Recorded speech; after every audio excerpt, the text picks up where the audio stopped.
आपने मुझे बोलने का मौका दिया। सबसे पहले मैं सिव की जनता का धन्यवाद देना चाहूंगा कि उन्होंने एक अध्यापक के बेटे पे विश्वास जताया और प्रदेश की सबसे बड़ी पंचायत में सबसे युवा सदस्य बनने का मौका दिया। सिव की देवतुल्य जनता का मैं धन्यवाद देता हूं। साथ ही साथ मैं वर्तमान सरकार को बहुत बहुत धन्यवाद देता हूं कि वो यूथ पॉलिसी ले आए।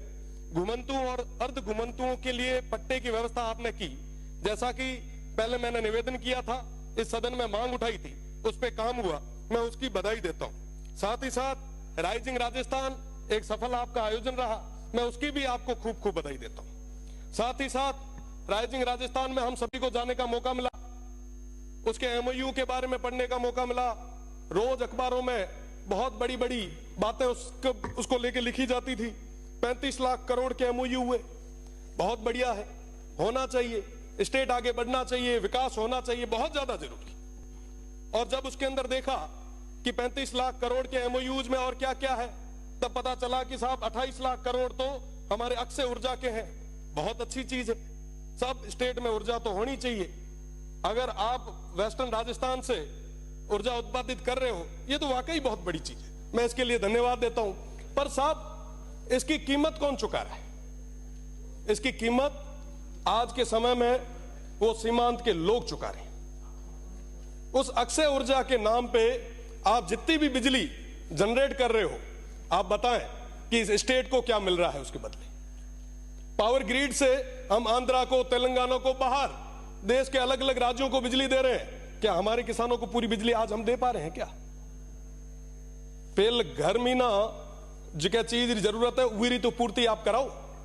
आज के समय में हमारे किसानों को कहीं बिजली नहीं मिल पा रही। जो जमीन थोड़ी बहुत बची थी, ओरण और गोचर, उसको भी आपने पूरे तरीके से मल्टीनेशनल कंपनीज के चरणों में रख दिया। आज पूरे किसान बहुत ज्यादा परेशान है, पर उनकी बात कोई नहीं कर रहा। विकास की बात आई, हमने सोचा कि साहब मैन्युफैक्चरिंग यूनिट यहां लगेगी, खूब सारे युवाओं को रोजगार यहां मिलेगा। कई सारे लोगों ने तो कहा कि साहब विकास तो आपके वेस्टर्न राजस्थान में बरस जाएगा, आप देखो क्या होता है। वही सपने हमें दिखाए गए जो रिफाइनरी आई उस समय हमें दिखाए थे। हमें कहा गया साहब ये आने वाले समय में दुबई बनेगा, जैसे शेखों के पास में रॉयल्स रॉयस की गाड़ी है वैसी आपके पास भी होगी। यहां पे अपार संभावना है। बदले में क्या हुआ? आज भी वो पश्चिमी राजस्थान, वो सीमांत के लोग वहीं खड़े। आज पुनः वैसे सपने उन भोले भाले लोगों को दिखाए जा रहे। उनको बताया जा रहा है कि साहब आपके यहां रेवेन्यू जनरेट होगा, विकास होगा। साहब सौर ऊर्जा का जो एक प्लांट लगता है ना, लगने के बाद में 2 गार्ड के अलावा तीसरा आदमी नहीं लगता वहां। और रही बात दूसरी, पहले वो प्लेट साफ करने के लिए एक आधा कोई आदमी लगाया करते थे, आजकल तो उसका भी रोबोट आ गया। और वहां पे पूरे तरीके से वन्य संपदा थी, उसको पूरे तरीके से खत्म कर दिया गया। अभी महाराज जी कह रहे थे लंपी की बात, पिछले लंपी के दौर में हमने भी खूब सारा प्रयास किया। गाय हम सभी के लिए पवित्र है, भगवान रूपी है। पर साहब आप बताएं कि जब ये ओरण और गोचर खत्म हो जाएगा तो वो गौ माता कहां जाएगी? आज उसकी बात कौन कर रहा है?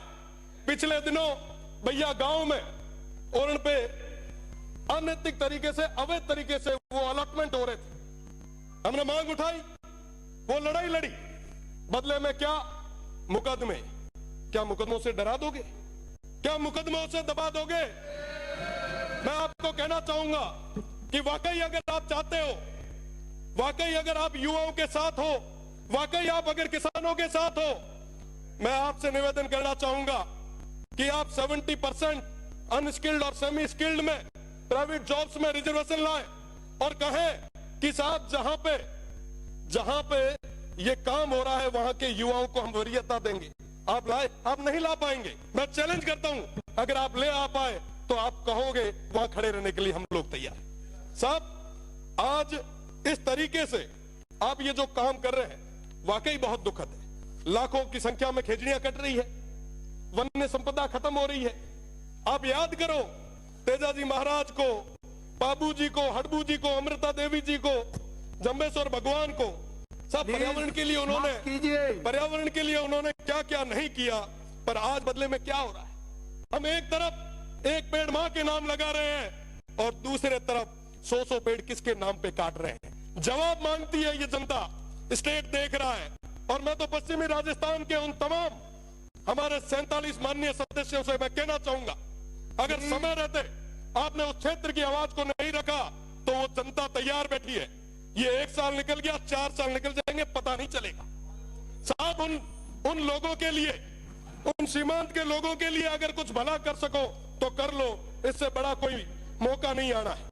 आप जिस सौर ऊर्जा की बात कर रहे हो, आप जिस विंड की बात कर रहे हो, मैं बताना चाहूंगा वो विंड जहां लगता है आसपास के 500 मीटर उस परिधि में कोई भी इंसान और आने वाली पीढ़ी वो सुन नहीं पाएगी। ये स्थितियां उस क्षेत्र में पैदा होने वाली है। साथ बात करनी होगी।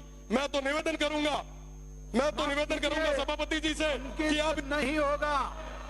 माननीय सभापति महोदय,